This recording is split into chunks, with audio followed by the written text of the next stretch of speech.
सूरज की किरणों में अमृत का वो प्रकाश, हर नई सुबह के साथ यीशु राजा है अब। अंधकार से जो लड़ती उसकी वाणी है आप, उसकी वाणी है आप, उसकी वाणी है आप। अमृत वाणी, अमृत वाणी, अमृत वाणी, अमृत वाणी, अमृत वाणी। पहला पाठ राजाओं का पहला ग्रंथ अध्याय 10 पद संख्या 1 से 10 तक। शबा की रानी ने सुलेमान की कीर्ति के विषय में सुना था और वह पहेलियों द्वारा उसकी परीक्षा लेने आई। वह ऊंटों की लंबी कतार के साथ यरूशलेम पहुंची, जिन पर सुगंधित द्रव्य, बहुत सा सोना और बहुमूल्य रत्न लदे हुए थे। वह सुलेमान के यहाँ अंदर आई और उसके मन में जो कुछ था उसने वह सब सुलेमान को बताया। सुलेमान ने उसके सभी प्रश्नों का उत्तर दिया। उनमें एक भी ऐसा नहीं निकला जिसका सुलेमान संतोषजनक उत्तर नहीं दे सका।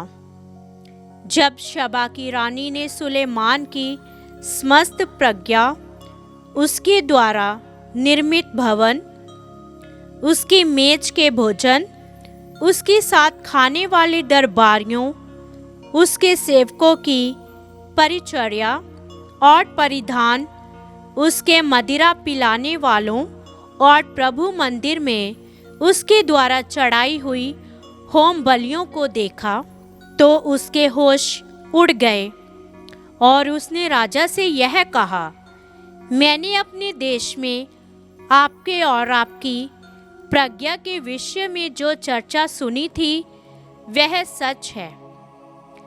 जब तक मैंने आकर अपनी आंखों से नहीं देखा था तब तक मुझे उस पर विश्वास नहीं था।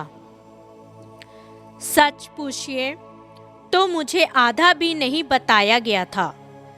मैंने जो चर्चा सुनी थी उसकी अपेक्षा आपकी प्रज्ञा और आपकी वैभव कहीं अधिक श्रेष्ठ है। धन्य है आपकी पत्नियां और धन्य है आपके सेवक जो आपके सामने उपस्थित रहकर आपकी विवेकपूर्ण बातें सुनते रहते हैं। धन्य है आपका प्रभु ईश्वर जिसने आप पर प्रसन्न होकर आपको इस्राएल के सिंहासन पर बिठाया।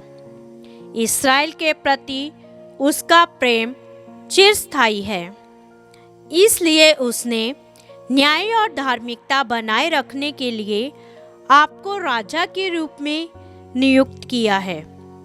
उसने राजा को 120 मन सोना, बहुत अधिक सुगंधित द्रव्य और बहुमूल्य रत्न प्रदान किए। शबा की रानी ने जितना सुगंधित द्रव्य सुलेमान को दिया उतना फिर कभी नहीं लाया गया। यह प्रभु की वाणी है। ईश्वर को धन्यवाद। भजन अनुवाक्य। धर्मी विवेकपूर्ण बातें करता है, धर्मी विवेकपूर्ण बातें करता है। प्रभु को अपना जीवन अर्पित करो, उस पर भरोसा रखो और वह तुम्हारी रक्षा करेगा। तुम्हारी धार्मिकता उषा की तरह चमकेगी, तुम्हारा न्याय दिन के प्रकाश की तरह प्रकट हो जाएगा। अनुवाक्य। धर्मी विवेकपूर्ण बातें करता है। धर्मी विवेकपूर्ण बातें करता है, वह न्याय के विषय में बोलता है। ईश्वर की संहिता उसके हृदय में घर कर गई है, इसलिए उसके पैर कभी नहीं फिसलते। अनुवाक्य। धर्मी विवेकपूर्ण बातें करता है। प्रभु धर्मियों का उद्धारकर्ता और संकट के समय उनकी रक्षा करता है। प्रभु उनकी सहायता करता और उन्हें बचाता है। वे प्रभु का आश्रय पाकर सुरक्षित रहते हैं। अनुवाक्य: धर्मी विवेकपूर्ण बातें करता है। जय घोष। हे प्रभु, तेरी शिक्षा ही सत्य है। तू सत्य की सेवा में हमें समर्पित कर। हालेलुया। संत मार्कुस के अनुसार पवित्र सुसमाचार अध्याय 7 पद संख्या 14 से 23 तक। यीशु ने बाद में लोगों को फिर अपने पास बुलाया और कहा, तुम लोग सबके सब मेरी बात सुनो और समझो। ऐसा कुछ भी नहीं है जो बाहर से मनुष्यों में प्रवेश कर उसे अशुद्ध कर सके, बल्कि जो मनुष्य में से निकलता है वही अशुद्ध कर देता है। जिसके सुनने के कान हो वह सुन ले। जब यीशु लोगों को छोड़कर घर आ गए थे तो उनके शिष्यों ने इस दृष्टांत का अर्थ पूछा।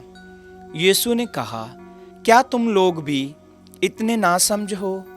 क्या तुम ये नहीं समझते कि जो कुछ बाहर से मनुष्य में प्रवेश करता है वह उसे अशुद्ध नहीं कर सकता, क्योंकि वह तो उसके मन में नहीं बल्कि उसके पेट में चला जाता है और शौच घर में निकलता है। इस तरह वह सब खाद्य पदार्थ शुद्ध ठहरते हैं। यीशु ने फिर कहा, जो मनुष्य में से निकलता है वही उसे अशुद्ध करता है, क्योंकि बुरे विचार भीतर से अर्थात मनुष्य के मन से निकलते हैं।